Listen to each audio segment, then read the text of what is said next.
Welcome to BrainTalk, a podcast from Project BrainStorm about the bipolar spectrum.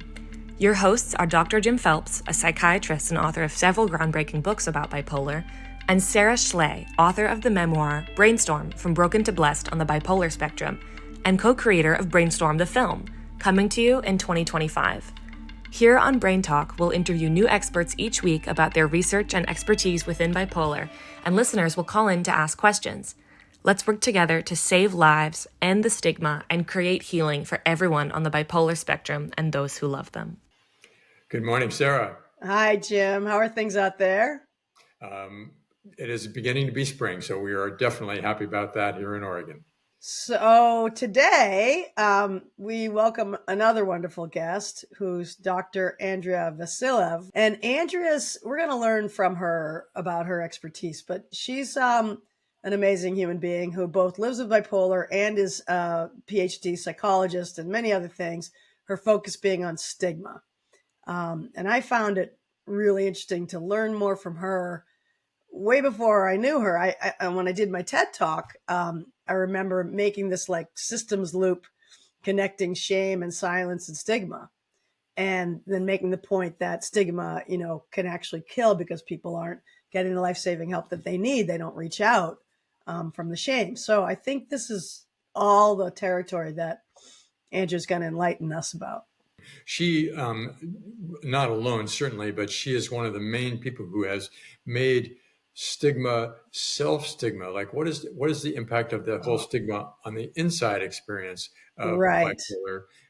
She's made this into a topic that it was so quickly recognized as, this is really important. So we're going to hear from a very, very current expert today. Yeah. Okay, beautiful. Well, let's bring her on the show. Well, good morning, Dr. Andrea Vassilev, and welcome to Brain Talk. Thank you so much for joining us. Thank you for having me. So, Andrea, if you could just tell us a little bit about your journey with bipolarity. So yes, in addition to being a doctor of psychology, I also live with bipolar. I have since I was 14. I was diagnosed, luckily, at 14, just a few months after my symptoms started, which I know is not the case for most people. So I consider myself quite lucky in that way. I went from being, the happiest girl on the block to suicidally depressed within a couple of weeks. So it was a really very sudden onset. I think that combined with the early age and the seasonal pattern that I was having and the anxiety and the comorbid ADHD, my psychiatrist, she just knew because the first thing she put me on was lithium. So she knew what was going on. Do you think she's an outlier in that respect from what you've seen? From what I've seen in my own clinical work, yes, 100%. What's interesting stigma-wise, which I know we'll talk about, is that I didn't actually hear the word bipolar for a couple of years after that. So she knew and she put me on lithium, but nobody said anything. Yeah. They didn't want to scare you off. I mean, I remember not that long ago that it was said that kids can't get bipolar, right? Right. So there was pre-pubertal bipolar was thought basically not to exist. And now it's very clear that it does, although still relatively uncommon. Some people would say very uncommon. But post-pubertal bipolar, even in that young age range, like where Dr. Vassilev was from 14 to more typically like 18 or 19 is when people start thinking, I wonder if this could be bipolar. They might be wondering it before that. But as you said, Andrea, no, we won't breathe the word because there's a stigma around invoking the word in that age range. Yeah. And I don't know how that's changed. This was the 90s. Obviously, I'd like to think we're doing a better job now, but maybe I'm wrong. Somehow your doctor was like, we're not going to tell this kid that she's got bipolar. There's some stigma associated with the word. Tell us a little bit about your work in this regard. So even before I went back to school, to grad school, I spent a lot of time in the peer space with DBSA, Depression Bipolar Support Alliance, being a leader, doing other peer work. And I just saw this rampant stigma of people, self-stigma, people feeling terrible about themselves. And I couldn't wrap my head around it. I think because I was so young when I was diagnosed that it was always it was always just a thing. I didn't understand who I was as an adult without a mental health condition, named or unnamed as it may be. So I couldn't understand why people felt so terrible about having this thing that I had basically always had my whole adult life. But so you didn't personally feel that? No. You which is interesting. That's different, I think, than most people would report, right? Like I think I had so much stigma that I didn't even talk about it for 40 years, Right. But so that's unusual, but you didn't have it because you had this early identity. It's just part of who you are. Right. Everybody else is like a fish. What's water? But you were a separate animal. You could see those fish. They don't recognize that's water they're swimming in. Yes, exactly. And drowning in some ways, to extend the metaphor, right? People just suffering with these terrible feelings about themselves and all the outcomes that come with self-stigma. So yeah, I was really drawn to that work. So self-stigma is just what it sounds like. Do you define that a little bit for us? Sure. So if we think about stigma, and this is a buzzword these days, we hear it in a lot of places, and that's good. We want to talk about it, but it's good to know what it means. So stigma refers to the negative beliefs that people hold about a group of individuals who are different. For example, people with bipolar. Okay, people with bipolar are unstable and they're dangerous. That's a stigma. A lot of people actually think that. So then self-stigma Self-stigma is when people believe those negative things about themselves because they're different, right? So they internalize the shame. Right. And it comes with so much shame, and so many other negative consequences, just these negative beliefs people hold about themselves. Think, oh my gosh, I'm unstable, I'm unreliable, I'm dangerous. And it can come from internalizing this stigma. But in my work, I've also found, and this may resonate with people listening, that it can come from having actual negative experiences with bipolar, right?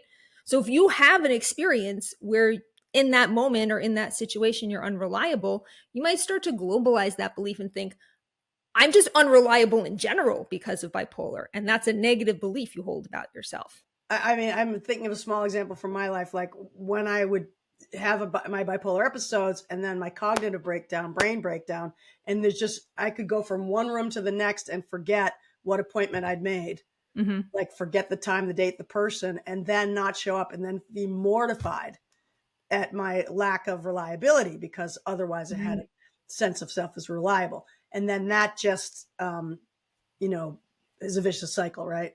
Exactly. So there's truth to it in the sense that, yeah, bad things do happen and people do witness them. But there's all those people who are doing just fine with bipolar, no missed appointments, no episodes of anger, no episodes of otherwise. And all those people who are doing fine, that doesn't seem to count when people see that one that is the basis of this stigmatizing effect. Right. And you used a good word, the word episode. So Sarah, most of the rest of the time, you are not forgetful. You're incredibly reliable, right?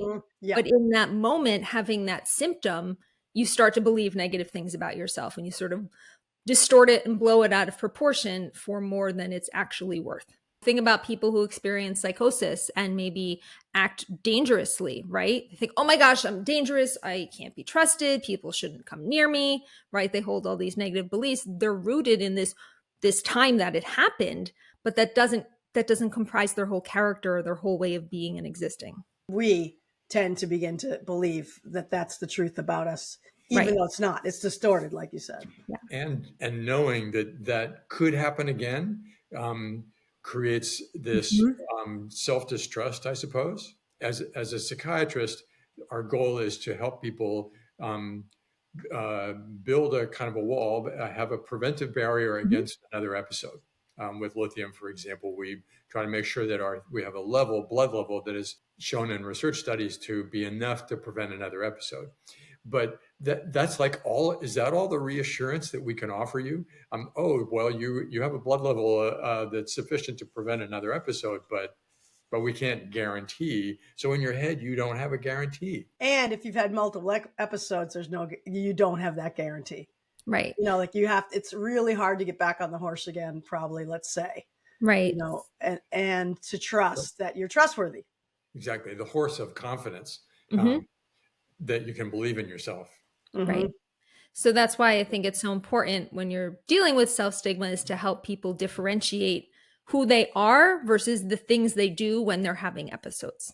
Two different things. Yeah, that's nice. Yeah. What is some of the impact of self-stigma? Like we just talked about a little bit, you're afraid to get back on the horse. You and I probably have a lot of examples between us, but what's some of the impact that you've seen?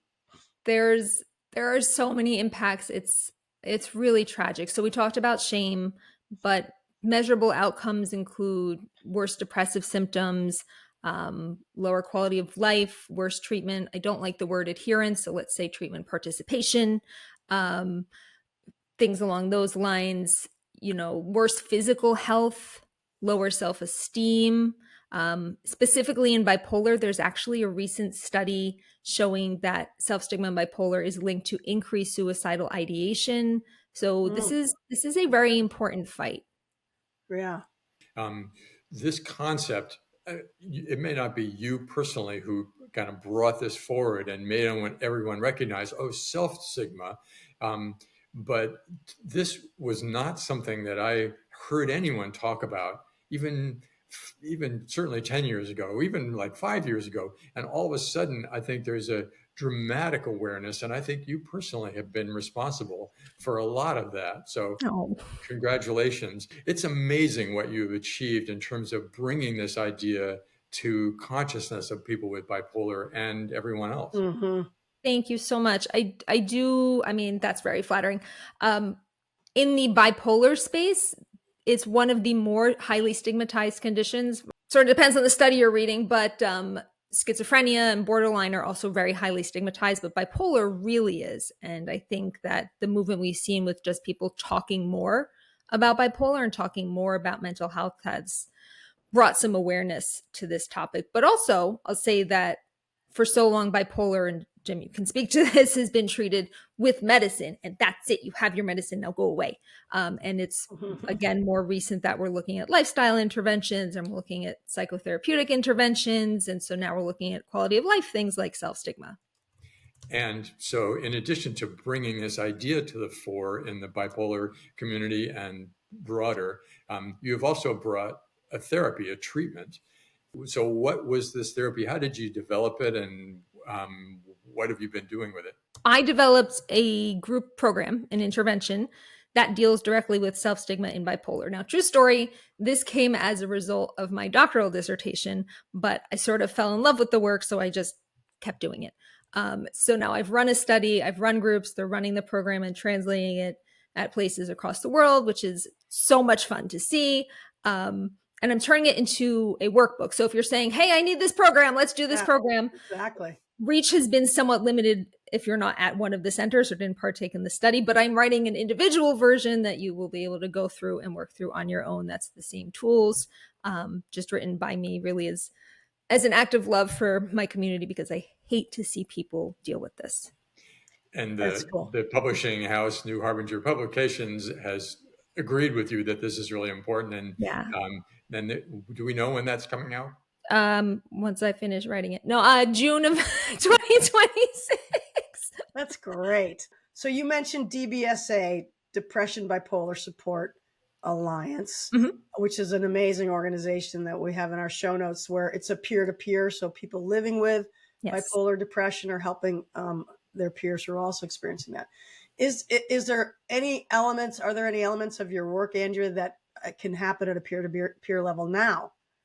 Well, I think just the peer-to-peer connection is incredibly powerful. So, for example, I ran this study, this large international study, on my program to establish its efficacy, which, spoiler alert, went really well. It's effective. Something I noticed, and something they found in the qualitative data when they asked people about it, basically, is that so many people had never even met someone with bipolar. So that connection, being seen, being validated, seeing your experiences reflected in another human when you've been isolated with those experiences, is just so validating. So even without the program, the nature of peer connection is so beautiful. And perhaps this is why you designed your program to be run in a group fashion. Group therapy is such an unutilized tool, underappreciated tool. Yeah. And what you just described is one of the reasons why group therapy is so powerful. Right. It's such a hard thing for a therapist to get a group together compared to just seeing people individually, but it has more power than individual work. It's really Right. amazing. Yeah. And to get the right group together is Right. another challenge, right? Right. So when the individual workbook comes out, I am hoping to find a way to encourage people to connect with others and review it with others, go through it with, because it is a workbook with lots of activities. I'm Awesome. hoping to foster somehow, ideas welcome, these little enclaves of people working through it together so they can get that connection. So I was lucky to have a little window into that experience when we came to Los Angeles and filmed a group for our documentary BrainStorm. And I found really interesting, Terry Chaney was there. She's been a guest on our show earlier this season, Jim. And Terry's a very established author, successful in many domains. And she wrote a book called Manic, a memoir decades ago, I think. So this is somebody who's been out, been comfortable with herself, wrote a Netflix show, Modern Times, Modern Love, in the New York Times, really present. I would think not a person who's dealing with self-stigma. Well, she came and participated in your program. And at the end of the hour, we interviewed her and she said, wow, I had no idea how much stigma I was still carrying. This was so helpful. That was quite a moment. I loved that. That was a moment. So it really is. And I'll say for myself too, like, I think we just carry layers and layers of shame that we don't even know is there because of what we've been eating, the cultural theory about us. And so to have a place where that is, it's safe to express those concerns, where we're mirrored, like you said, in a way that's, well, I don't know what you would call it, loving and constructive. It makes a huge difference. Yeah, it really does. I'm hoping that it really does. So, Andrea, what you just described in terms of you and Sarah together, this unrecognized self-stigma, even when you thought you knew there's more. Imagine as a psychiatrist, maybe I did eventually kind of develop an appreciation for that by like seeing it, hearing it in the people whom I was working with. And maybe that's part of why psychiatrists are hesitant to proffer this, maybe bipolar, maybe we need to include that in the possible explanations, because whoa, there's some weight behind this. So maybe this is an attempt to be empathetic with psychiatrists who are hesitant to do what I think they ought to be doing, putting bipolar in the realm of possibility. So that's a further extension of your self-stigma work, right? To recognize what that's doing in the mind of the providers. Right. And if a person presents in a psychiatrist's office and is already experiencing intense distress, right? Maybe the psychiatrist, like you said, doesn't want to throw this label at them, and for fear that they might spiral even further. I mean, on the other hand, like Heidi Lovick, who's a character in our film, and she says, what a relief. Because for 27, literally, psychiatrists told her she was ADHD, and they were wrong. And when she finally got the bipolar diagnosis, it explained so much and it was accurate and she could get better. It was a huge relief. I had a similar experience. I wasn't thrilled with it in the immediate, but when it ended up being, true in the sense that the treatments worked, it was like, okay, good. Right. This is good news. And so, like we say in DBT, both things can be true, right? You can be relieved that you are finally at a point where you understand what's happening and why and how to deal with it, and also be really thrown by the word bipolar. Why is it scary? It's scary because of the stigma that's perpetrated on us, right? If we had a different understanding globally, so it's a chicken egg a little bit. Yes. Right. But again, Andrea's work, your work, Jim, our work, the film, all of us are trying to destigmatize, give bipolar a different face, let people out there understand that we're just human beings like everybody else. As a matter of fact, some pretty cool ones. Exactly. And every time someone with bipolar shares that they have bipolar, I always tell them, we talk about this in the chapter about disclosure and sharing, you become a new data point for the person listening to you as to what bipolar actually is. They don't have to rely on the media and the sensationalized stories and the rumors they heard about their friend's crazy bipolar ex, quote unquote, because you hear that kind of trope all the time. Yeah. You become a new data point for them about the reality of bipolar. Yeah. And speaking to my own experience as part of this project, I had not met anyone with bipolar before. That's all these years, crazy. because nobody's out. None of us out of out, so to speak, of the closet, right? So, put it out there, meet you and a bunch of these characters that are in the film, Devika, Bhushan, Greg Martin, folks who've been on BrainTalk. This one's a surgeon general. This one's a regular general. This one's Paul English started this incredibly, a successful company. And not that all of us have to be that, but when that becomes a reflection of who we are, as opposed to Hollywood's idea of us being in the gutter somewhere, that's really destigmatizing too, right? It is. And I think what's equally powerful is just everyday people, right? Living everyday lives, the parent or the government employee just going about their business, making meaning out of their life, living with bipolar. And that's what you saw in your groups. Yeah. Is people recognizing that, oh, really? You? Oh, yeah. I'm not alone. Yeah. Exactly. Just random person. Oh, wait, you could be a person I know from, the store or, religious center, just from anywhere. When I was going to publish my memoir, BrainStorm, I never could do it. I just couldn't press send because I was terrified of coming out with my story because of the shame and the stigma. My brilliant editor, Jennifer Margulies, said, okay, go home. You're going to write this essay. I'm bipolar and a better person because of it. That was my homework. So I wrote it and I came up with 4 things. And after which I could press send, right? Nice. So that's part 1 of the story. It was like claiming a bipolar pride, I call it. But part 2 was, then I was terrified that, I would be dissed by my former colleagues, whatever. I was ready to lose friends. What happened instead? All these people came around you. Yeah. So much love. And I could feel the layers of shame melting off. Which is wonderful and amazing. And, there are still going to be people in listeners' lives who maybe don't understand or who still shame them or who still don't get it or who still make them feel bad. And that's kind of the reality of the situation. And you have to have a strong enough sense of self to say, okay, this person they don't understand the totality of my experience, and that's okay. They have that stigma for a reason. They have false beliefs or kind of uneducated beliefs about bipolar. Right. So there's even room at one level for empathy for this person who doesn't get it. Right. Yeah, exactly. It's not about you. It's about that person's lack of understanding. And if that's discouraging, think of how far things have come, even in the last 10 years, even from my doctor who, for my sake or my parents' sake, wouldn't use the word bipolar, right? Think how far we've come there. And speaking of spectrums, I talk a lot in the workbook about disclosure spectrum. Not everybody needs the same amount of information. Not everybody needs the same level of detail.